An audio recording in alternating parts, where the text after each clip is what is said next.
Previously, in part 1 of the story of the mermaid that made a deal with Pastor Peter.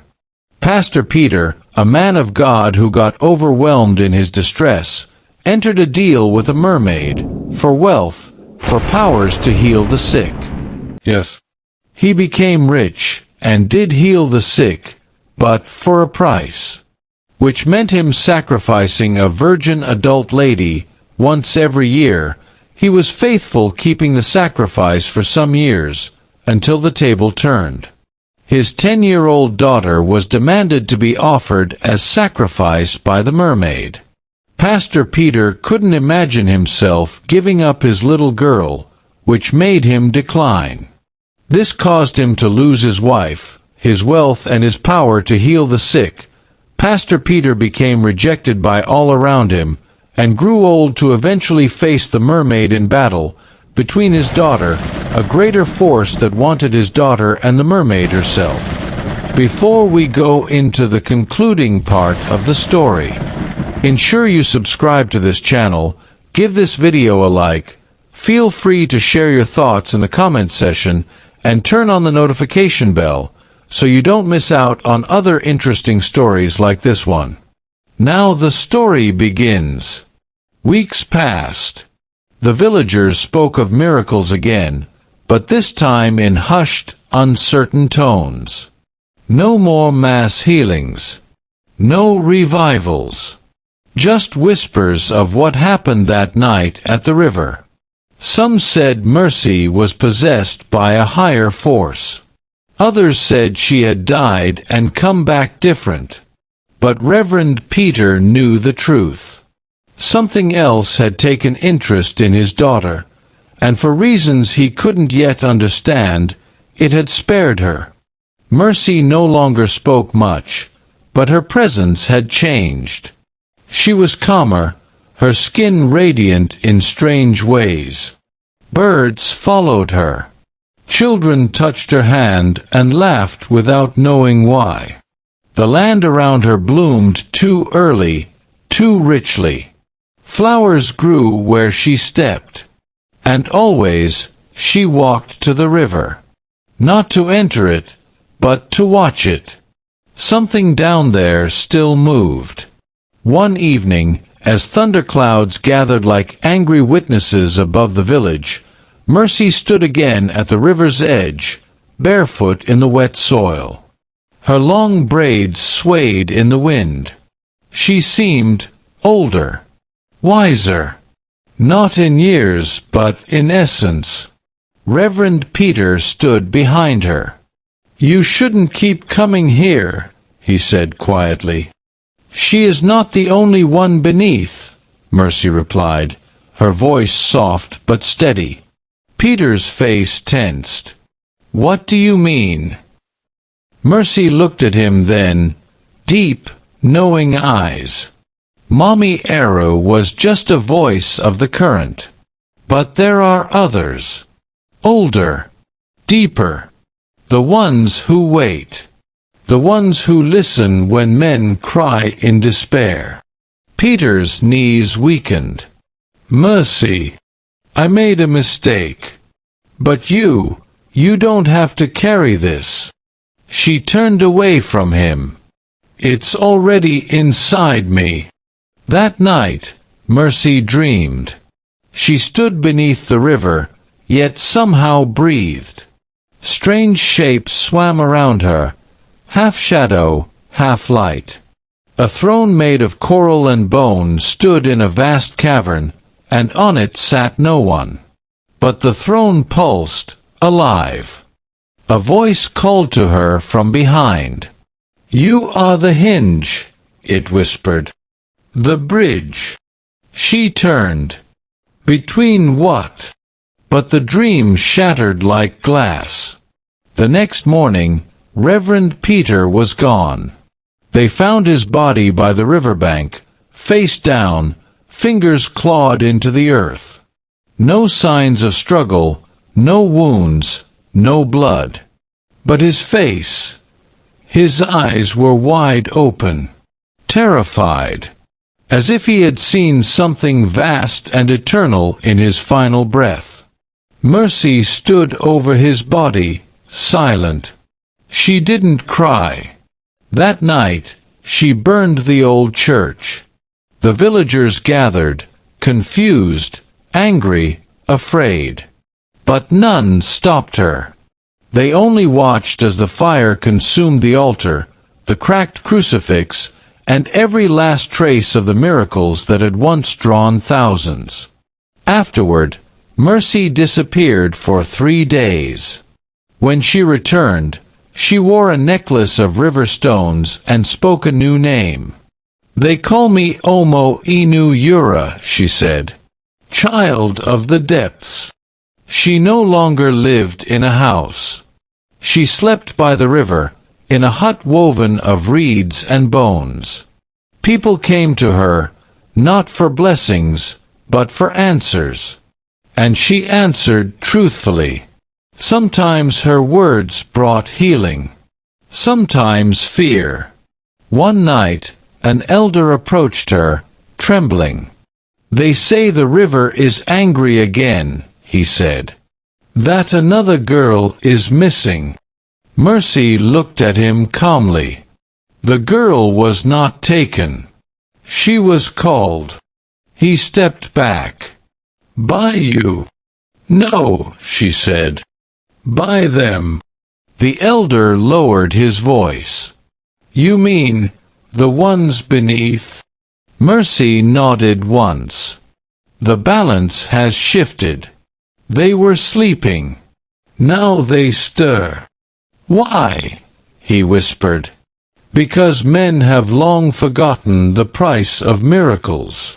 And indeed, strange things began to happen. Cattle wandered into the river and vanished without a ripple. Babies were born with silver eyes that turned black by nightfall. A preacher who mocked Mercy fell sick for 21 days, each day a different disease. Fear returned to the village, but it was no longer the fear of demons. It was the fear of awakening gods. Mercy became both revered and avoided. Some called her blessing. Others whispered curse. But all agreed, she was no longer just the daughter of a disgraced pastor. She was a vessel, a bridge. And in her sleep, the river still called her name, not just one voice, but many. Calling, waiting, pulling her slowly into destiny.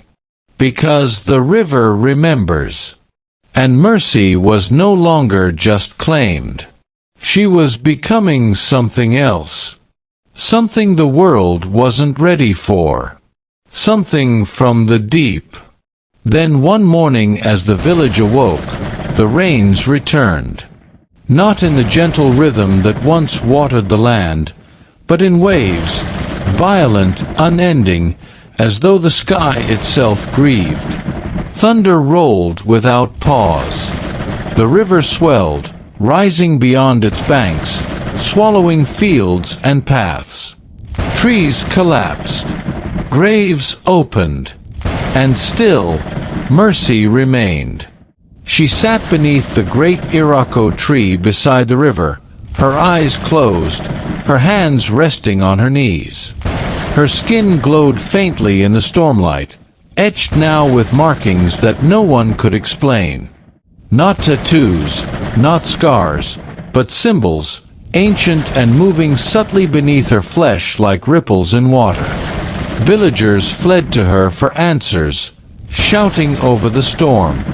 "What have you brought upon us? Why won't you stop this? Are you the river now?" But she only opened her eyes, and silence fell. A silence so deep it drowned the thunder itself. "I am the debt," she said. They didn't understand. How could they?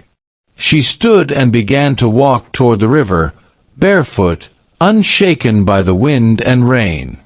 A crowd followed, helpless and afraid. When she reached the edge, the waters parted, not by miracle, but by recognition. The river had been waiting. From the depths, a low hum rose. It wasn't music. It was memory. The sound of a forgotten promise echoed through centuries. And then it appeared. Not a mermaid. Not even Mommy Eru. But the old one. A shape too large for human eyes to understand, made of shadow, scale, and ancient will. Its eyes were many, its breath the breath of oceans, and its presence so heavy the earth bent beneath it. It did not speak words. It spoke knowing. Mercy stepped into the parted water, walking forward until she stood inches from the creature's form. Around them, the villagers trembled. Some fainted. Some wept.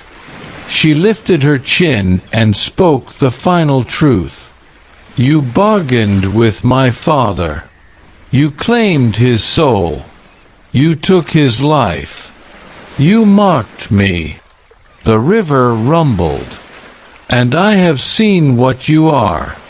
Not just gods. Not demons. But hunger given form. She raised her arms. You fed on sacrifice. You grew fat on fear. But you have forgotten something. She looked back at the people. Power does not belong to the river alone. It belongs to the one who dares to descend and rise again. And then she walked into the creature. Not swallowed. Not taken. She merged. Light burst from the water, a light so pure it lit the skies. The rain stopped. The wind died.